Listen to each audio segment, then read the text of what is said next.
Damos inicio a nuestra audiencia de hoy de este Tribunal de la Tarde. Con nosotros Luis Reyes, quien es el director de presupuesto, a quien damos la bienvenida a este espacio. Muchas gracias, un placer estar aquí con ustedes. Bueno, Luis, el honor es para nosotros y de hecho pues le vamos a brindar una taza de café Santo Domingo, que es el mejor café del mundo. Muchas gracias. Es un café que usted siempre debe tenerlo en su escritorio bien temprano de la mañana para poder presupuestar bien. Claro, sí, para hablar de números. Y hablar de números, hay que tomárselo en la mañana, ¿verdad? Y en la tarde. Seguro. Gracias. Sí, por cierto. Bueno, quisiéramos iniciar, Luis, aclarando que yo llamaría la duda de mi parte, pero al mismo tiempo una pregunta a propósito de que estamos en febrero. Suele ocurrir que los primeros meses del año la dinámica gubernamental del Estado suele ser como más lenta. ¿Lo es? De hecho, a veces incluso dicen, vamos a esperar a marzo, vamos a esperar a finales de febrero. ¿A qué se debe esto? Sí, qué bueno que me dé la oportunidad de conversar sobre este tema y de edificar un poco a la población y a los ciudadanos que nos están mirando en este momento. Mira, la presupuestación tiene varias etapas. Incluso hay etapas que están establecidas, bueno, todas están establecidas por ley. La ley de presupuesto establece que hay que formular en un periodo, que hay que presentar presupuesto en tal periodo, fechas fijas, pero que también hay que cerrar las cuentas presupuestarias. Si tú tomas el artículo, creo, del 57, la parte infine de la ley de presupuesto, ahí establece una serie de procedimientos que dice que hay que cerrar las cuentas presupuestarias para rendir cuentas. Cerrar cuentas implica... Corte, por ejemplo. Es como para cuadrar. No, le explico. Cuando el Congreso aprueba la ley de presupuesto, ¿qué es lo que aprueba? Lo que aprueba es como si fuera un crédito que le aprueba cada una de las instituciones para que ellas giren contra los montos, los techos de gasto que están establecidos ahí. Y le dice, por ejemplo, el Instituto Nacional de la Vivienda, se le han aprobado un monto X que lo va a girar a lo largo del año.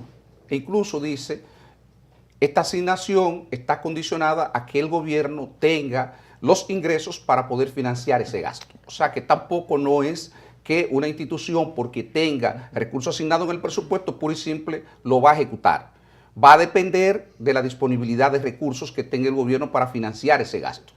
Se cuida de eso. Recordemos que décadas atrás se podían establecer gastos sin que tuviera el correspondiente financiamiento y luego se provocaba un problema terrible porque no había cómo ejecutar el gasto. Eso hoy día no es posible. Entonces, al final de año, como lo que se hace una estimación, cuando se van a cerrar las cuentas podemos encontrarnos con una situación de que, por ejemplo, vuelvo al caso del Instituto Nacional de la Vivienda, que se le aprobaron, digamos, 100, pero que él ejecutó 99. Y ese millón que falta posiblemente lo necesite otra institución para completar la nómina. Y ahí se le pide al Congreso autorización para que el Congreso, el director del presupuesto, pueda trasladar ese millón de pesos que sobra a esa otra cuenta y que eso obviamente se refleje en la ejecución presupuestaria y nosotros, cuando se hace el corte el 31 de diciembre, entonces se prepara un informe vía la Contraloría General de la República que se le remite a la Cámara de Cuentas, que es quien audita, y se pronuncia, hace el dictamen que eventualmente es remitido al Congreso al Congreso de la República para cumplir con los mandatos de ley. Eso es lo que es rendición de cuentas.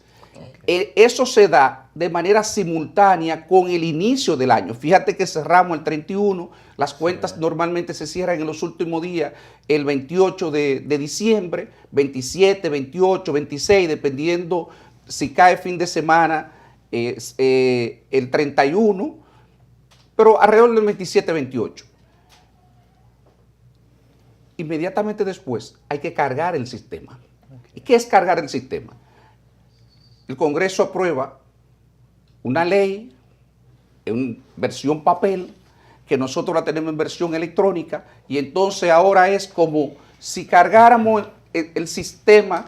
Imaginemos que son un conjunto de cuentas bancarias que hay que alimentarla para que las instituciones puedan girar contra ese techo que le ha aprobado el Congreso. Y eso necesita ser auditado. O sea, necesitamos tener la certeza que lo que estamos cargando en ese sistema es exactamente lo que aprobó el Congreso. Y eso nos puede tomar, digamos que una semana, 8 días. Hacer ese proceso. ¿Y ese proceso reduce las recaudaciones? No, porque las recaudaciones siguen en curso. Esto es un tema nada más asociado al gasto. En ese sentido, Luis, que usted muy bien explicó, donde una institución no ejecuta la totalidad del presupuesto que se le ha asignado y que otras instituciones pueden estar utilizándolo, pueden estar necesitándolo, se acude al Congreso Nacional, como manda la ley, y ese restante no se le puede asignar a otra institución con la autorización del Congreso. Ahora, ¿qué ocurre? Porque se ha dado en la República Dominicana, donde incluso hasta expresidentes de la República han autorizado la utilización de fondos de instituciones que no ejecutaron el total del presupuesto. Sí, pero ya eso es prácticamente imposible sin la autorización. En lo que va de esta administración de gobierno, eso no se ha dado nunca, que una institución haya utilizado recursos sin la autorización del Congreso. Y en eso que estamos hablando son montos pequeños. Por ejemplo, cuando vamos al Congreso, se le pide que autorice a la Dirección General del Presupuesto para hacer esas compensaciones, pero el criterio que hay ahí es que esos recursos que podemos reasignar no desnaturalicen el espíritu de lo que ha asignado el Congreso. Por ejemplo, si le aprobaron 100 millones a esa institución que yo hacía referencia, por ejemplo, el Instituto Nacional de la Vivienda, no es para que nosotros tomemos 30, 40 millones y los reasignemos a un tercero. Ya. Estamos hablando de cosas marginales que no cambien en esencia lo que es la intención del Congreso de que esa institución ejecute esos recursos. ¿De qué estamos hablando? Que es una institución que ha ejecutado más del 90% de los recursos. Y ya podrían haber situaciones extraordinarias que sí den lugar a eso y que nosotros, en ese caso, le solicitemos por situación extraordinaria al Congreso que nos permita reasignar esos recursos, que de hecho eso se hace. Pero, vuelvo y repito, de manera expresa, va al Congreso y se le dice, mire, tenemos esta situación, creemos que esta institución no va a poder ejecutar eso y entonces le estamos solicitando que nos permitan reasignar eso. Pero quiero concluir la pregunta que me hacen al inicio, ¿por qué la tardanza? Entonces, fíjense que ya tenemos 8 días donde no hemos ejecutado nada. ¿Qué pasa? Para pagar la nómina pública, esos pagos que ustedes ven que se inician el día 20 con los pensionados, eso hay que procesarlo, se comienza a procesar normalmente el 8 o el 10. De manera que en enero ya nosotros estamos tarde para comenzar a hacer los pagos de las nóminas. La gente usualmente no conoce esta parte operativa y por eso me alegra tener la oportunidad de poder explicarla. En lo que nosotros montamos la nómina de enero, normalmente podemos llegar al 15, al 16, al 17 y no hemos hecho otra cosa. No hay un gasto ni para comprar café todavía, porque no hemos tenido tiempo para ello. Se dan todos esos procesos de manera simultánea. Recuérdense que estamos cerrando porque estamos escribiendo el informe para la Cámara de Cuentas y al mismo tiempo estamos montando el presupuesto de inicio, perdón, del nuevo año. Entonces, en lo que nosotros montamos la nómina, ya han transcurrido 2, 3 semanas y ahí es donde comenzamos a ponerle gasto a las instituciones. Entonces, ¿cuándo le ponemos gasto a las instituciones? En la última semana de enero. Ahora mismo hay buen ejemplo con el tema de las escuelas, de los hospitales, el presidente preocupado porque no se produjera precisamente un vacío en esas áreas en términos de la ejecución del gasto de inversión. Y entonces ha habido que hacer un esfuerzo extraordinario para poder acortar los plazos y que no se produzca esa situación que usted hace referencia. Pero ya en el mes de febrero normalmente eso se ha cargado y aunque ya ellos tienen la disponibilidad, ¿cuál es el problema? Que ahora se necesitan 2, 3 semanas más para que las instituciones puedan completar esos procesos. Entre lo que ellos hacen la orden de pago, que nosotros le llamamos técnicamente el libramiento, por eso no es más que una orden de pago en el ámbito del sector público, y eso pasa por el circuito de la administración financiera, es decir, presupuesto le pone el monto para que ellos puedan ejecutar el gasto. Luego, la Contraloría General de la República verifica que ellos han cumplido con los procedimientos, que ese expediente tiene todos los soportes correspondientes y eventualmente llega a la tesorería para que realice el pago. Ahí pueden transcurrir 2, 3 semanas y hasta un poco más. Estamos tratando de acortar esos plazos, pero fíjense que ya prácticamente se fue el mes de enero y febrero, y a finales de febrero es que comenzamos a ver el efecto del gasto. Entonces creo que eso satisface la pregunta que ustedes hacían. Sí, don Luis, vamos a un contacto de publicidad y cuando retornemos, me gustaría conocer, ¿se prioriza alguna entidad o algún ministerio con relación a otro al momento de hacer las asignaciones?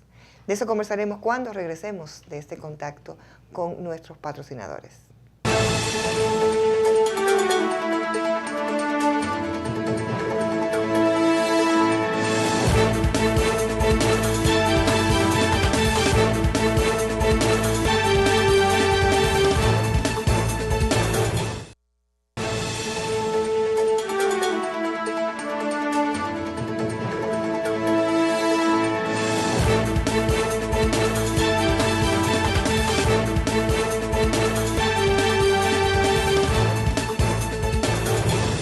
Contigo en este tu espacio, el Tribunal de la Tarde. Nos acompaña don Luis Reyes Santos, quien es director general de presupuesto. Antes de irnos al contacto de publicidad, preguntaba, ¿existe algún tema para priorizar las asignaciones? Y que me quedó un tantito ahí el asunto, cuando quedan esos excedentes, ¿puede la institución decir, bueno, mira, nos queda 1 millón, vamos a comenzar a pagar, a ver si invertimos ese 1 millón de pesos y no se nos lleven a otra entidad del Estado?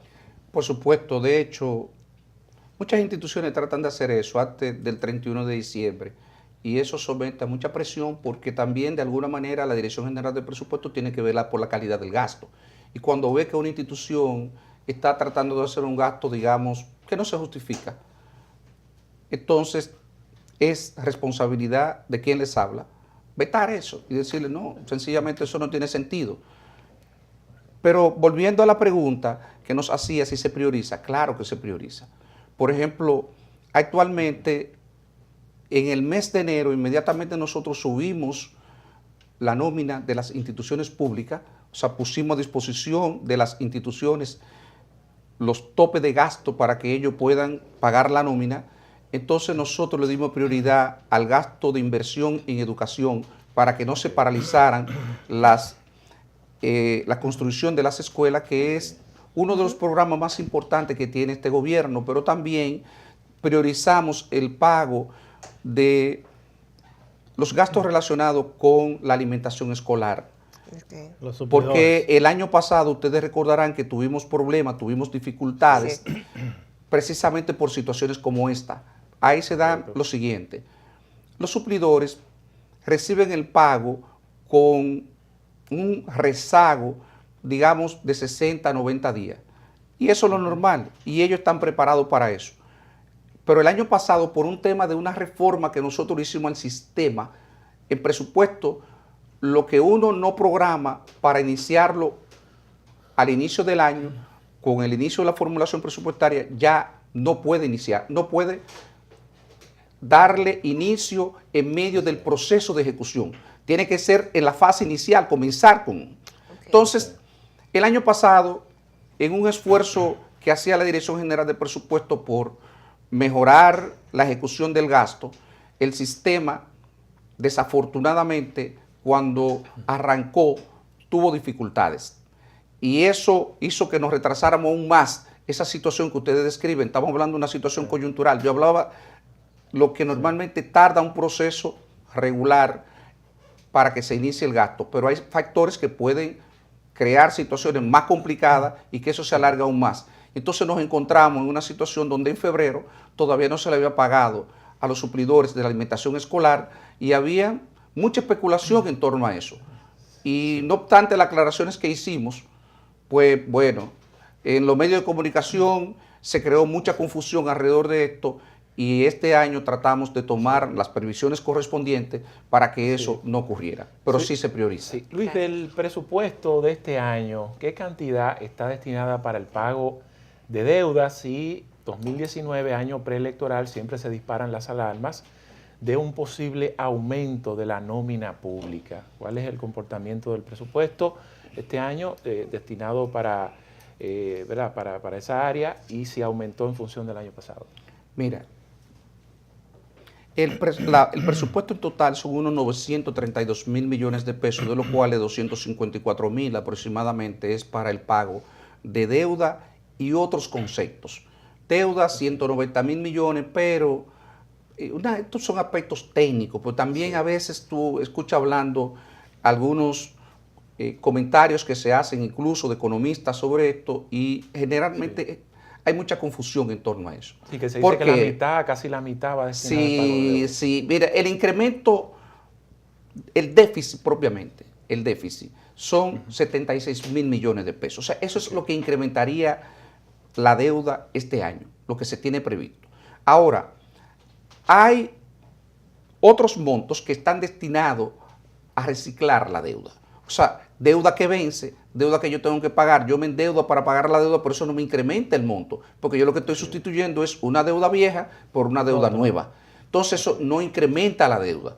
Por eso, repito, el incremento solamente por los 76 mil millones, que es el monto, la diferencia entre el ingreso que yo tengo estimado que voy a recibir y el gasto que me ha autorizado el Congreso. Entonces, el tema de las preocupaciones que surgen, yo creo que nosotros, y en eso yo hago mea culpa, yo hago un esfuerzo por venir a la mayor cantidad de medios posible que me invitan. Desafortunadamente también la carga de trabajo que yo tengo es mucha.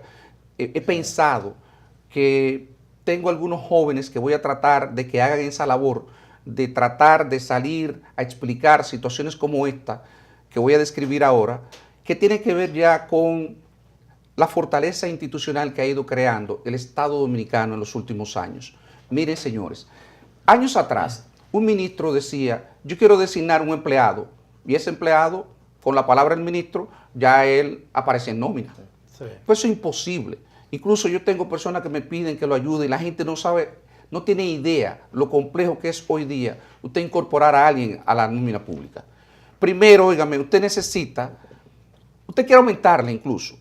Yo quiero aumentarle a un empleado de la Dirección General de Presupuesto. Primero, yo tengo que solicitar la no objeción por escrito del Ministerio de Administración Pública que me diga que el rango de aumento, perdón, el monto de aumento que yo estoy solicitando está dentro del rango apropiado para esa posición. Después que yo tengo la no objeción del Ministerio de Administración Pública, entonces la Dirección General de Presupuesto verifica que hayan los recursos disponibles para eso. Yo invito para que ustedes revisen un informe que ha preparado el Banco Interamericano de Desarrollo recientemente sobre la calidad del gasto en América Latina.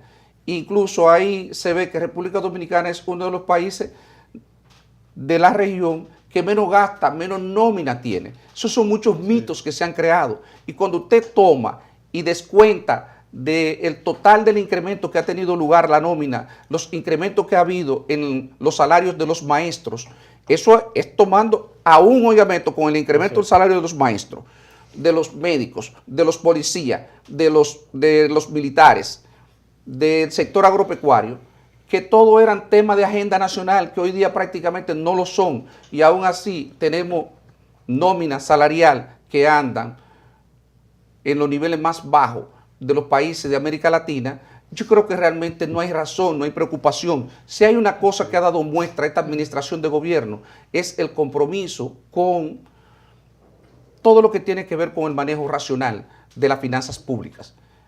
Y eso lo reconocen los mercados financieros, y yo sé que por razones políticas esas cosas pueden batirse localmente, pero las estadísticas están ahí. Eso es fácilmente demostrable. Repito, usted remueve los incrementos salariales que ha habido del total que tenemos hoy día de la nómina, remueve los incrementos a los maestros, a los médicos, a los agrónomos, a los militares y a los policías, que eran, repito, temas de agenda. ¿No recuerdan la presión porque le mejoráramos los salarios a los policías y a los militares? Incluso lo hicimos a los policías primero y eso nos generó un problema. ¿Por qué? Porque esa disparidad de salario, obviamente, un soldado iba a preferir ser policía y no iba a generar un problema, y eso nos obligó a tener que ajustar rápidamente, corregir Claro. rápidamente la decisión que adoptamos en favor de los policías. Y los médicos ni se digan. Y los maestros. Con esa complejidad, no existe la posibilidad de que se pueda hacer o se ha estado manejando, el presidente le ha dicho algo, si se estudia la posibilidad de un aumento general de salario en la República Dominicana. No, en realidad nosotros no hemos considerado eso y le voy a decir por qué. En realidad, esas áreas del gobierno que yo mencioné, maestros, médicos, policías, militares, agrónomos, en total eso representa el 80-85% de los salarios que paga la administración pública. El resto de las instituciones se le ha ido autorizando de manera individual, se han ido autorizando aumentos salariales y yo le diría a ustedes que hoy día más del 90% de los empleados públicos han recibido aumentos salariales y han recibido aumentos salariales importantes. O sea, ya podemos hablar en el sector público, incluso lo veía antes de venir aquí al programa, que me pasaron precisamente una autorización del Ministerio de Administración Pública autorizando unos incrementos salariales. Ya hay instituciones que es normal que paguen 150,000 pesos a un funcionario. Ya el gobierno, trabajar en el gobierno no es una deshonra. Y nosotros tenemos que decirlo con orgullo. Y hemos podido hacer eso y mantener frenado el gasto y seguir bajando el déficit. Y cumpliendo con nuestros objetivos, con las metas que tiene el gobierno en cuanto al manejo de la política fiscal. Hemos hecho un manejo responsable de la política fiscal y los resultados están ahí. Me gustaría conocer la relación que tienen ustedes en cuanto a, vamos a decir, una especie de vigilancia, ¿no? En términos ya de presupuesto, con las alcaldías en toda la República Dominicana. ¿Cómo puede usted definir esa relación que se da? Mire, con las alcaldías, la Dirección General de Presupuesto ha mantenido unas relaciones, yo diría, armoniosas y constructivas. Las alcaldías, hasta hace 4 o 5 años, yo diría que había muchas vulnerabilidades, mucha debilidad, y había mucha debilidad, mucha vulnerabilidad, porque en ese sector, en términos institucional, se combinan una serie de factores.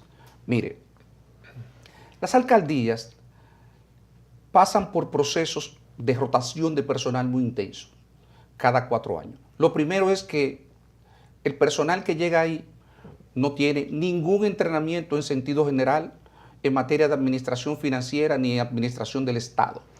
Entonces, usted le está pidiendo a una persona que está investido, obviamente, tiene la autoridad política, porque una autoridad electa, para que él gestione recursos, pero él no está entrenado para ello. Entonces, ha habido un esfuerzo, pero muy, muy serio, de parte de FEDOMU, de parte de prácticamente todo el sector ha tomado conciencia de que no se puede continuar gestionando las alcaldías de esa manera. Incluso hoy tenemos alcaldía modelo, pero modelo que ustedes no pueden imaginarse en términos de transparencia, en términos de rendición de cuentas de los recursos.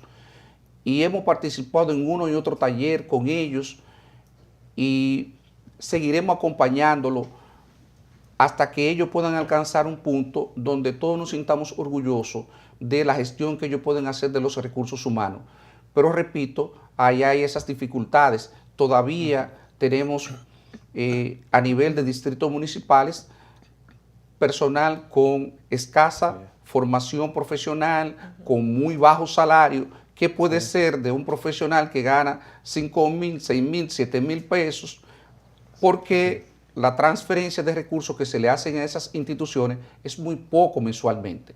Entonces, la creación de una estructura profesional para gestionar hoy día el presupuesto, lo cual requiere también una estructura de planificación que sea efectiva, porque hoy día en la noción moderna de lo que es el presupuesto, no es solamente la gestión financiera del presupuesto, es que el presupuesto tiene que estar atado a la planificación. El tema, la pregunta que siempre debemos hacernos es, cuando asignamos recursos, ¿para qué asignamos los recursos? ¿Cuál es el impacto que va a tener en la calidad de vida del ciudadano?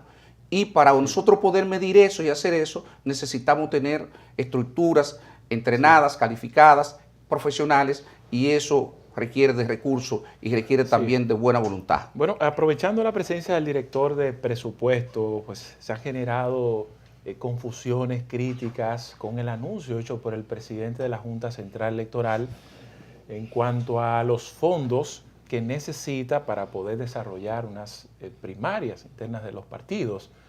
El gobierno ha dado una respuesta y quisiéramos aprovechar pues, para que nos pueda ampliar y esclarecer cuál es la situación. Es decir, el gobierno dominicano no está dispuesto o no tiene contemplado asignar esos fondos que está planteando la Junta que necesita. No, yo le voy a decir exactamente cómo, le voy a dar los detalles. Correcto. Sobre lo que tiene que ver con este aspecto. Miren, en el mes de junio-julio, la Dirección General de Presupuestos recibió la visita de parte del Pleno de la Junta Central Electoral para escuchar lo que eran sus requerimientos para el próximo año. Y ahí habían unos requerimientos de unos 7,000 y tantos millones de pesos, de los cuales, si mal no recuerdo, 3,800 millones eran para gasto preelectoral. Dentro de ese monto se incluía una deuda de 1,100 millones de pesos que se venía arrastrando de periodos anteriores. Entonces, quedaban en total unos 5,000 y tantos millones. ¿Qué es lo que hace la Dirección General de Presupuesto? No con la Junta Central Electoral, con todas las instituciones. Ese es el trabajo profesional. Eso es lo que hacemos cuando estamos en la formulación. Decimos, bien, hay que organizar las elecciones del próximo año y está contemplado la celebración de elecciones primarias en los partidos. En ese momento no estaba aprobada todavía la ley de partidos, pero ya en el artículo, no recuerdo, creo que 47, ahí se establecía claramente que era una responsabilidad de los partidos costear la realización de primarias. ¿Y qué hizo la Dirección General de Presupuesto? Que obviamente ese aspecto no lo contempló. No lo contempló en el presupuesto porque ese era el espíritu. Además, el director del presupuesto eleva consulta a niveles superiores y pregunta si debe de hacer una reserva de recursos para eso. Porque las discusiones que se van llevando en el Congreso ya se sabe si hay la voluntad de que eso se mantenga o no se mantenga en caso de que se apruebe la ley. O sea, ahí no hay improvisación. Ahí no hay improvisación ninguna. Ahí se realizaron las consultas correspondientes y la decisión es, no, eso si se aprueba, se va a aprobar tal como existe actualmente en el texto, como existía en el texto en ese entonces. Entonces, la Dirección General del Presupuesto no previó ningún monto para eso, porque la ley no contempla eso y nosotros tenemos que apegarnos a la ley. Sí que hicimos, que pusimos exactamente el monto que le corresponde a los partidos políticos. Y además de eso, pusimos monto para que la Junta pudiera pagar la totalidad de la deuda que tenía en atraso. Y en adición a eso, nos sentamos con el director de elecciones y con el director de informática, revisamos los montos que ellos tenían contemplado, identificamos, por ejemplo, de que había que desarrollar una aplicación para las elecciones generales, pero que también esa aplicación era la misma que se iba a utilizar para las elecciones primarias en caso de que algunos partidos optaran por utilizar ese método y que eso debía estar listo para el mes de julio. Entonces, ahí se establecieron los montos correspondientes en el presupuesto para que se compre la totalidad de los equipos y se pueda contratar el personal que iba a desarrollar esa aplicación. Son unos 1,000 y pico de millones. Eso está contemplado también en el presupuesto de la Junta. Cuando yo digo está contemplado, eso es en adición a los gastos operativos de la Junta. Esto es solamente lo concerniente a los aspectos relativos a las primarias y a las elecciones del próximo año. Porque también se identificaron otros 1,000 y tantos millones de pesos que debíamos de llevar a cabo, debíamos ejecutar este año para asegurarnos que pudiéramos celebrar las elecciones municipales previstas para llevarse a cabo en febrero del próximo año y que habían gastos que obviamente iban a incurrir en este año. Los otros gastos había que adelantar los procesos y ahí que se acordó que en su momento la Dirección General de Presupuesto iba a emitir las certificaciones correspondientes a la Junta Central Electoral para autorizarla que ellos pudieran iniciar los procesos de adquisición de los bienes y servicios necesarios para completar las elecciones del año 2020. Como ustedes ven, ahí no se ha dejado nada al azar, ahí está todo previsto y no deberíamos de tener ningún problema con que eso se ejecute. De hecho, ya ha habido aspectos que se han adelantado con personal de la Junta Central Electoral para que los gastos que ellos tienen, digamos, concentrados en un determinado periodo, no darle la 12ª parte como acostumbra la Dirección General de Presupuestos, sino desembolsárselo de forma tal que ellos puedan cumplir con los cronogramas de ejecución de gasto que tienen previsto. Nos restan unos minutitos, unos segunditos, pero yo no quiero como dejarlo con esa explicación tan concreta que usted ha dado, donde nos ha dicho claramente que no existe no está presupuestado esos recursos. Ahora, no obstante a esas explicaciones muy concretas que usted nos ha ofrecido en el día de hoy aquí en el Tribunal de la Tarde, no obstante a la prohibición de la ley que tiene el Estado para erogar más recursos porque no están presupuestados, la Junta Central Electoral sigue insistiendo y ha acordado con los partidos políticos que van a esas primarias de buscar los recursos y de reunirse con el Estado, de reunirse con los organismos del Estado que tienen que ver con la erogación de los recursos. Es un no rotundo, o sea, el Estado, porque hay una violación de la ley si se llegara entonces a dar el dinero para la Junta Central Electoral organizar las primarias.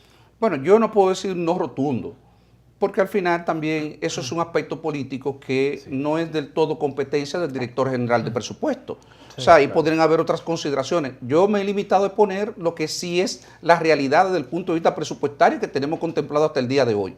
Lo que yo he descrito es exactamente lo que tenemos previsto en términos presupuestarios y tenemos plasmado en la Ley General de Presupuesto correspondiente al año 2019. Nos vamos a una pausa muy breve. A regreso, el aumento de los impuestos a los celulares tiene preocupado a parte de la sociedad a entender las posibilidades de más aumentos y posibles reformas fiscales. La aclaración luego de este contacto.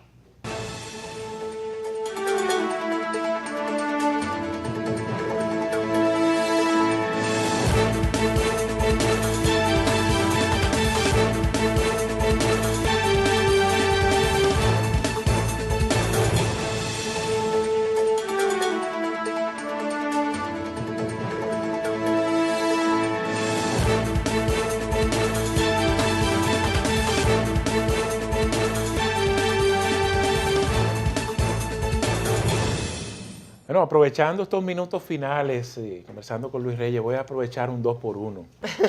El hecho del aumento del gravamen en las importaciones de los celulares podría interpretarse como más impuestos, posibles anuncios que haga el gobierno para más recaudaciones y el caso también, reelección o Luis Reyes está de acuerdo con una alternativa diferente en el PLD. Mira, yo voy a comenzar con el tema de los celulares y voy a terminar con el tema de la reelección, para no dejar... Sí.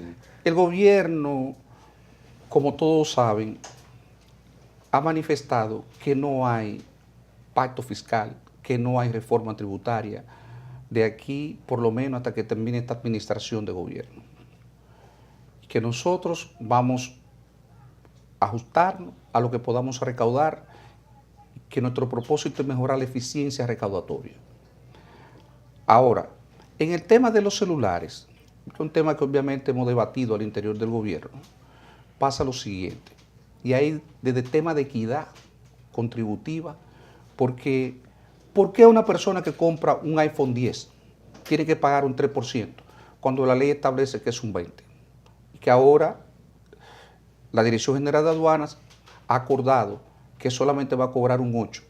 Pero ¿piensan ustedes que una persona que da 50, 60, 70 mil pesos es una persona que tiene limitaciones para poder pagar 5 mil, 10 mil pesos más? Yo diría que en este país, sí, porque en este país hay muchas personas que tienen Mercedes-Benz parado en el frente de su casa sin una marquesina, tienen un celular de último modelo pero no dejaron comida en su casa. Bueno, pero eso es un tema ya personal. Eso es personal. Eso, en términos de decisiones de política económica, las decisiones de política económica uno no la adopta sobre esa base. Y es un país, porque si usted pretende, dígame, mantener un estilo de vida por encima de sus posibilidades, ya es un tema personal. Pero en sentido general... Pero que esa deuda se la traspasan también pero no importa. al contribuyente. Bueno, pero es que el problema del contribuyente, si el contribuyente pretende vivir por encima de sus posibilidades, lo correcto entonces es que él pague ese estilo de vida que él quiere disfrutar. Porque ¿por qué tiene que subsidiar el Estado? No, obviamente, estamos no de tiene, acuerdo. o sea, no debe, ¿por qué? Entonces, usted me puede hablar que un Alcatel, que es un teléfono que utiliza un obrero, yo pienso que debe pagar posiblemente tal vez 0, por decir algo. Pero no me diga que un iPhone 10, un teléfono de última generación, el que lo compra, que nosotros sabemos en sentido general quiénes son los usuarios de esto, tenga problemas para pagar eso. Entonces, eso con el tema de los celulares. Y pasa muchísimas otras cosas, sí. Señores, hay una cultura, ahorita hablábamos del tema de la nómina pública que es baja, pero también una pena que yo no tengo un gráfico para que ustedes vean en estos días en una rueda de prensa que daba el ministro de Hacienda y ustedes no vean en la cola también de los países que menos recaudan. Por eso es que tenemos problemas para combatir la inequidad, tenemos problemas para combatir la pobreza y eso no puede ser. Y en eso también el gobierno tiene que mostrar que tiene la voluntad de hacer las cosas distintas y que no es posible que nosotros no nos atrevamos a tomar una decisión por el costo político siempre, porque costo político va a haber. Lo que tenemos que ver es confiar en el uso que le vamos a dar a esos recursos para que la ciudadanía valore que el esfuerzo que estamos haciendo vale la pena. ¿Reelección? Sí.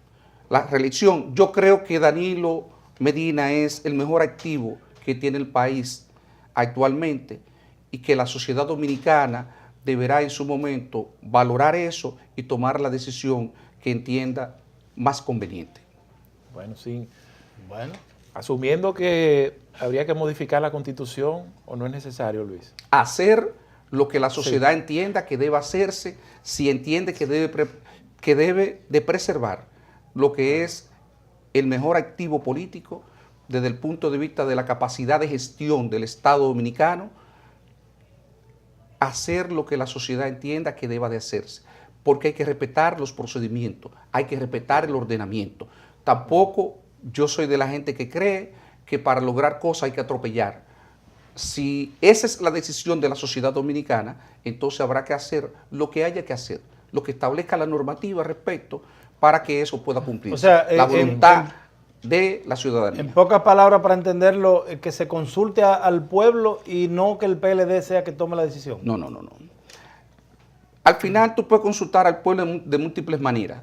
Puede ser a través de encuestas, porque las encuestas al final, encuestas independientes que pueden expresarse.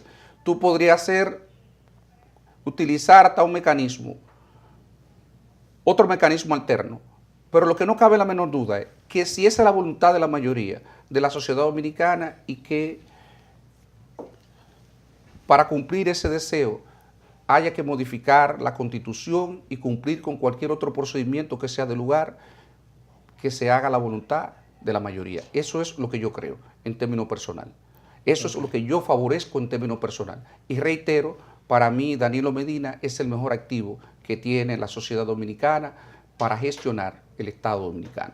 Bueno, pues solo nos resta agradecer, ¿verdad?, la presencia Muy agradecido. del director de presupuesto. Así es. espacio. Muchas gracias a Sí. don Luis por venir a compartir con nosotros aquí en el Tribunal de la Tarde. A ustedes también las gracias y la amabilidad de sintonizarnos mañana, si Dios lo permite, de 5 a 7 de la noche por Telefuturo Canal 23.